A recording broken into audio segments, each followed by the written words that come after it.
Years ago, when people were not putting women into positions of power in locals at all, Rick Icaza put both me and Andrea into powerful positions, allowed us to do a lot of work around the country, meet people, and both of us are now presidents of local unions because of him.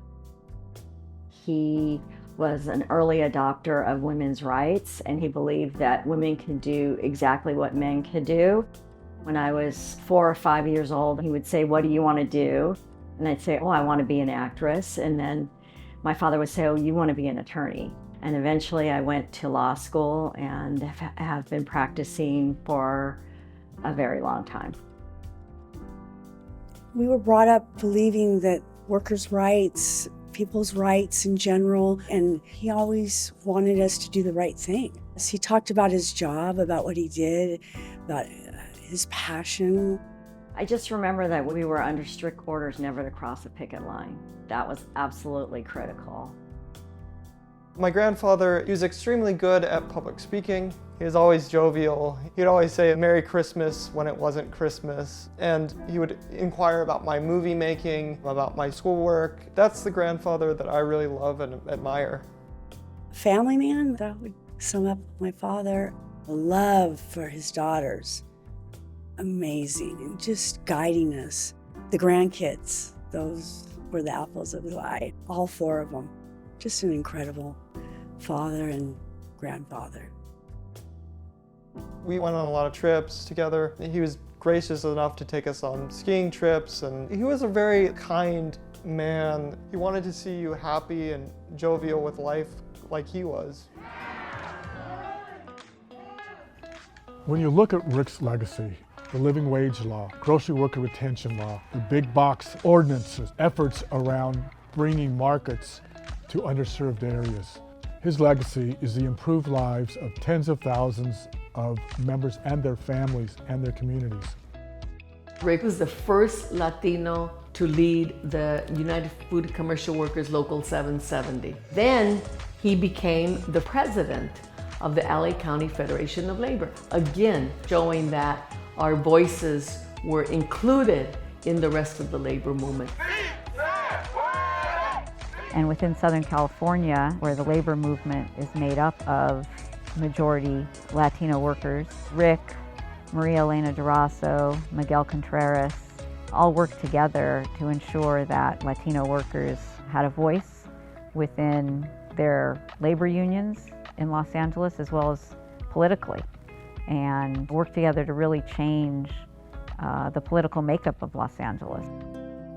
Rick Icaza understood the importance of forging labor and community partnerships around economic and social justice. At a time when very few other unions were supporting the campaign for immigrant rights and immigration reform, Rick Icaza was there. Rick's commitment to the community was unprecedented because we live in the communities that we work, and it is important that we advance all people, whether or not they're in our union or not, and Rick understood that. The Rick Icaza Worker Center in Huntington Park is an example of an ongoing institution that is forging labor and community partnerships. That is the way to grow the labor movement strategically.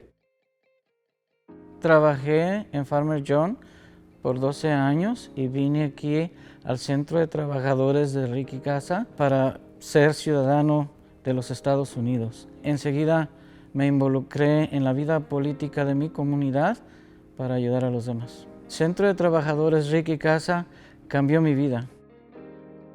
When Proposition 187 was put on the ballot, Rick changed the nature of this union, opened the doors up, invited community in to make phone calls to mobilize for what was then the largest march in the history of Los Angeles, and raised the question of racism continually.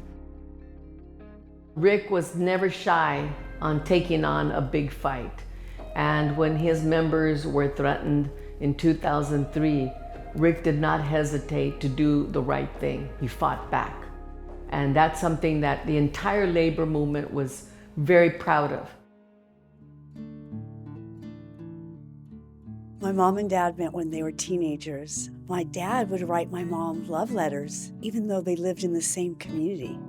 who does that? He was such a romantic man. He was. My parents were married for 63 years and they were very happily married. I think that they were both from the same backgrounds and they wanted the same things and they held the same values. They were both supportive of each other. He was a world traveler and he had just general interest in the world. My grandmother and my grandfather really loved each other immensely. I'm so thankful that my grandmother and my grandfather wanted to be as involved as they were in my life and in my development. And that's so important for a young person growing up. Rick was such a genuinely nice person. When you did get close to him, he would always ask about my family and others. He just cared and was genuinely a caring, nice person.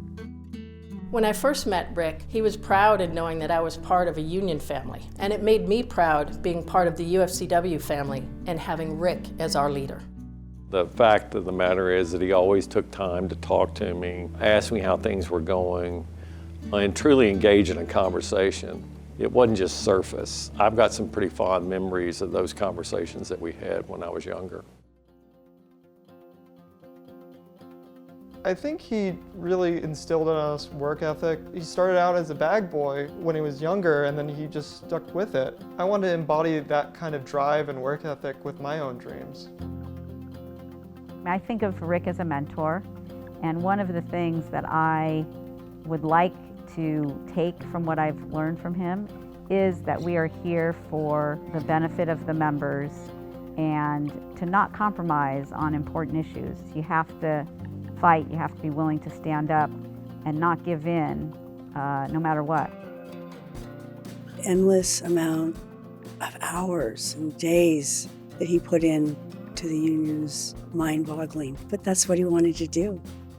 You know, there's no regrets. I can say that with all my heart. He lived his life the way he wanted to.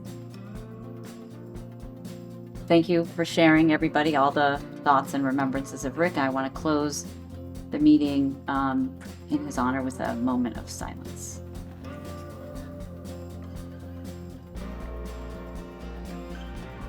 Okay, we'll give him a union clap too.